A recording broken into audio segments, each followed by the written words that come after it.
Thrush challenged Miller on the assertion that there is a connection between low-skilled immigration and loss of American jobs. There have been a lot of studies out there that don't show a correlation between low-skilled immigration and the loss of jobs for native workers, said Thrush, who called on Miller to cite one or two studies with specific numbers that prove the correlation between those two things, because your entire policy is based on that. Thrush then accused the administration of pushing infrastructure out of the way for immigration, stating that he had sources that have claimed that is the case.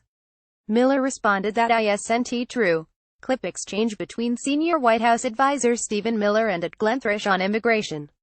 Pic.twitter.com 9BATFDC96, CSPAN at C-SPAN August 2, 2017. Miller then addressed Thrush's first request by citing several studies from individuals including George Borjas on the Mario boat lift, Peter Kirsanow of the U.S. Civil Rights Commission, and Steve Camarata of the U.S. Center for Immigration Studies. As Thrush came back citing a study from the National Academies of Science, Engineering and Medicine, Miller replied citing data from that study that said mass immigration may cost close to $300 billion a year. Thrush soon pushed back against Miller's suggestion that common sense be used with the retort, "I'm not asking for common sense, I'm asking for statistics. Maybe it's about time that we had compassion, Glenn, for American workers." President Trump has met with American workers who have been replaced by foreign workers, said Miller. Asked them how this has affected their lives. The two bounced back and forth before Miller said, "If you look at the premise, Glenn, of bringing in low-skilled labor, it's based on the idea of labor shortage for lower-skilled jobs. There isn't." Miller pointed to a record-high number of working-age persons in the United States who aren't currently working. Almost 1 in 4 Americans between the ages of 25 and 54 aren't even employed.